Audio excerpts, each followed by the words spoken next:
les vagues qui sortent de l'assiette là comme ça.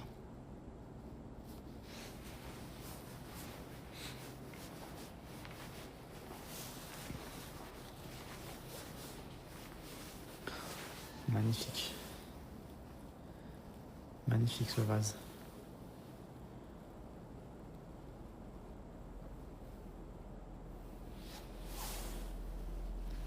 Oula, pardon.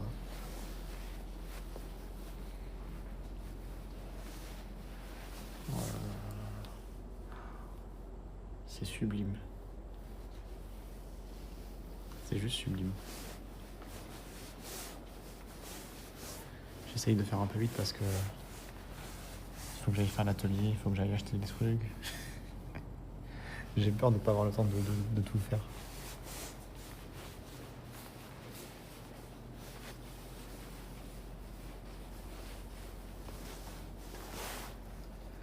Mais du coup, l'avantage de ce style de céramique, c'est que comme c'est très axé sur la peinture, bah du coup, on s'ennuie moins vite, quoi. Il y a beaucoup plus de variations, quoi. Le détail de ce truc, c'est incroyable. Ça coûte cher ce genre d'art. Salut Biscore. Bah là, ce que tu vois, c'est pas à vendre, c'est dans un musée. Donc je pense que ce que tu vois, si tu devais l'acheter, ça coûterait, je pense, très très cher. Je pense que là, on parle en milliers d'euros au minimum. Ça, c'est une sorte de saladier. C'est original, j'aime bien, c'est original. Oh, le coq, waouh. Incroyable.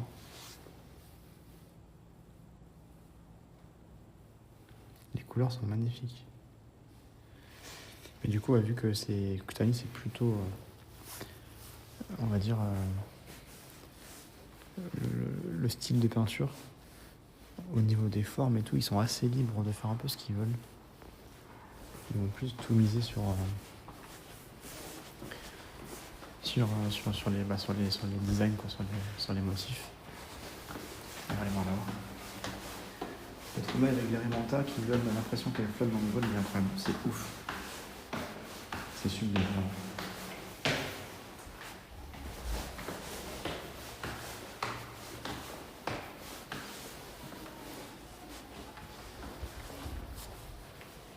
Et là, c'est la salle jaune ici.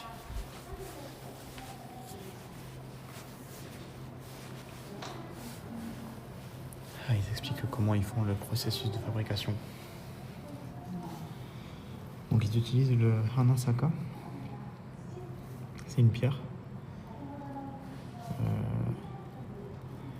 qu'on utilise pour faire le glaçage, là. Ok. Le kaolin, là. Donc, ça devient de la poterie de couleur blanche. Ça, c'est quoi? C'est le girom. Ça veut dire les yeux de la grenouille. Il y a des particules de quartz de la taille d'œil de grenouille dans l'argile. C'est très plastique. Ça sèche très vite. Et du coup, on peut le renforcer avec des températures plus basses.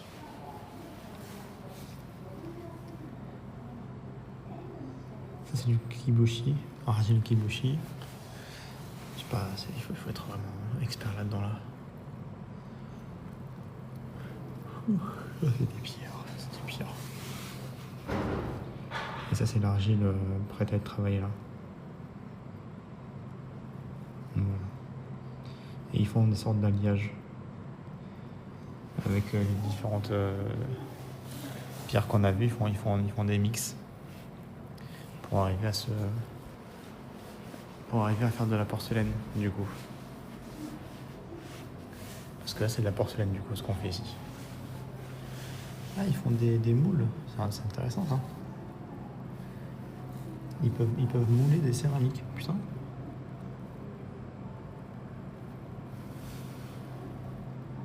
J'avais jamais pensé à ça, mais oui, c'est logique. C'est logique. Pourquoi se faire chier des fois quand tu peux faire des moules directement? Ok. Là, il montre à quoi ça ressemble du coup avant. Quand tu mets la peinture au début, c'est avant cuisson, ça ressemble à ça. Et après cuisson, ça devient comme ça. Les couleurs vont vraiment ressortir à la cuisson en fait. Et on utilise de l'absolite. C'est un agrégat de minéraux qui contient des oxydes de cobalt et du manganèse. C'est quoi manganèse? Manganèse en anglais, je sais pas. Du magnésium. Ouh, je fatigue. Pardon. Je baille. Là, ils font différents pigments en mélangeant différents trucs pour avoir différentes couleurs. Là, c'est quoi? C'est les différentes étapes. On dirait. Ah non, ça c'est un produit fini, ça. C'est un produit fini, celui-là. Il est magnifique. Hein. Et celui-là, c'est avant cuisson et après cuisson. Ça n'a rien à voir. Ah non, ça c'est les outlines. Putain, mais moi, c'est fou, mais je préfère le brouillon plutôt que le produit fini. Le brouillon, je le trouve grave stylé.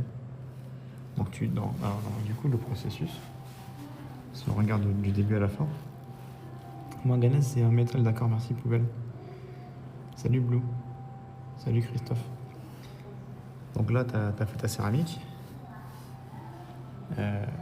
Tu l'as fait cuire une première fois.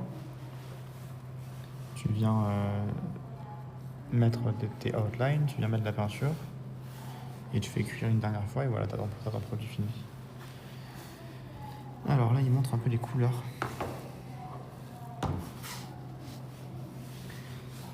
Les couleurs japonaises, donc il y a 4 couleurs, 5 couleurs, le bleu, le violet, le vert, le jaune et le rouge, qui sont les couleurs traditionnelles du Japon, qu'on retrouve sur de nombreux styles de poterie, notamment Kutami, Arita et Kyo. C'est des styles de céramique. Parce que l'aspect un peu véreux des couleurs, on va mettre une couche assez épaisse pour que la couleur ressorte bien. Pour avoir l'épaisseur désirée, on utilise du Funoli, c'est une glu liquide qu'on met sur la première outline. Les couleurs rouges sont un peu différentes. On met seulement un montant, un petit peu de bancha. C'est du thé vert qui a été des feuilles de thé vert qui sont infusées avec de l'eau. Voilà. Et on l'applique comme de l'aquarelle, la teinture rouge, le pigment rouge. Là pareil, on va voir les différentes étapes. Hop. Salut Manon. Donc au milieu d'une assiette en porcelaine, on met une feuille d'or. Quoi? Attends, mais je comprends pas. C'est quoi les étapes? C'est ça les étapes? Ah oui, non. Comment on fait pour utiliser l'or et l'argent?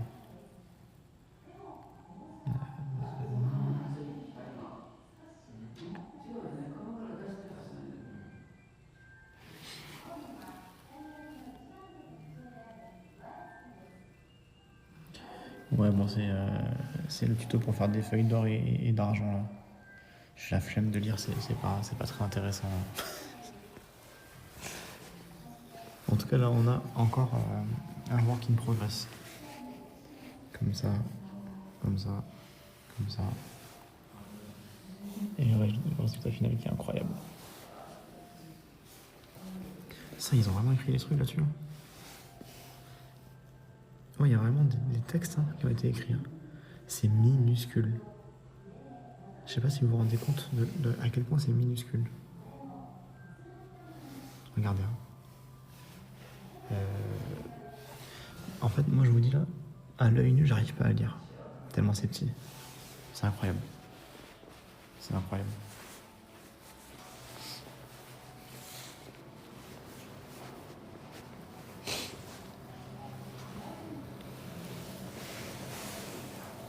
Alors là, c'est tellement petit qu'ils ont mis une loupe.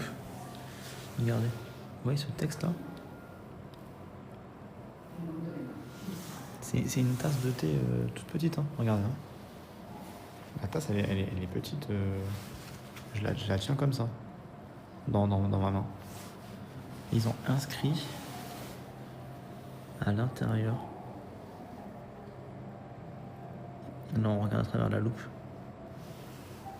Pareil, là aussi, c'est que du texte. Tout ça, c'est que du texte. Mais c'est une folie de faire ça. Là, pareil, on a du texte.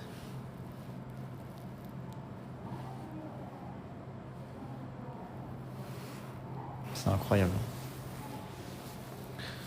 Je suis choqué. Choqué de la précision du truc. La petite coupelle à saké, regardez.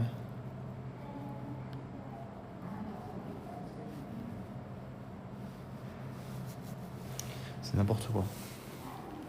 C'est n'importe quoi.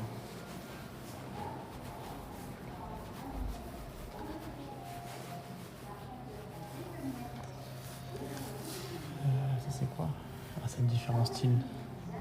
Donc ça c'est le style Shosa qui remonte à 160 je suis fatigué. Qui remonte à 160 ans en arrière, le style Shosa. C'est le style le plus courant aujourd'hui, qui combine un peu tous les styles de Kutani, toutes les techniques de Kutani. Là, on est sur le style Eiraku.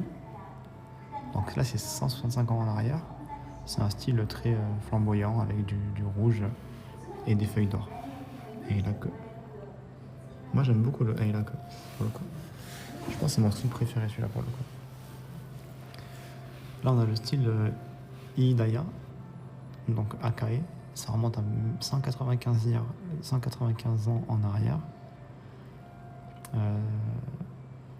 C'est globalement du rouge avec des petits morceaux d'or en fond. Voilà. Ça c'est le Yoshidaya, c'est 205 ans en arrière.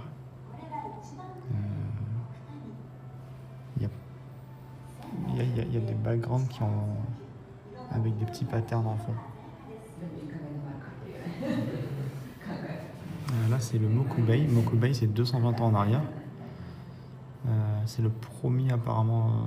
C'est vraiment un art qui a été vraiment original.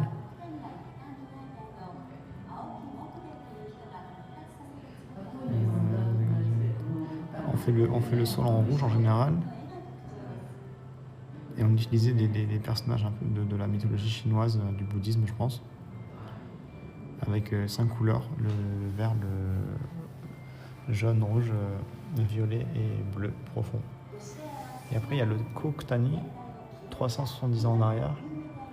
C'est très épais, des designs qui sont très mignons.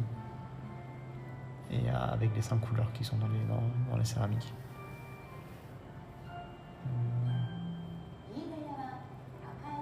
Donc ouais, ça commence un peu comme ça, puis après ça évolue un petit peu. Il y a différents styles de Kutani. Et dans le moderne, c'est le Shosa le plus récent. Voilà. Qui est très beau aussi, hein. Franchement, c'est assez stylé ça aussi. Il diffuse une vidéo avec des explications, mais on n'a pas besoin de regarder ça.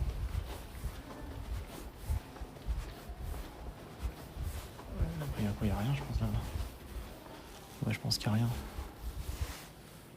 On a tout fait, je crois. Quelle heure c'est? 14h15. J'ai encore un peu le temps, mais il faut que je me dépêche.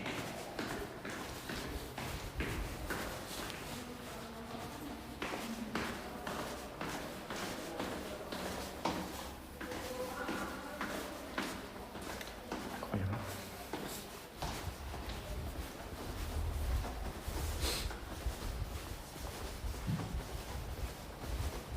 Je vais faire un petit gacha sur le chemin là.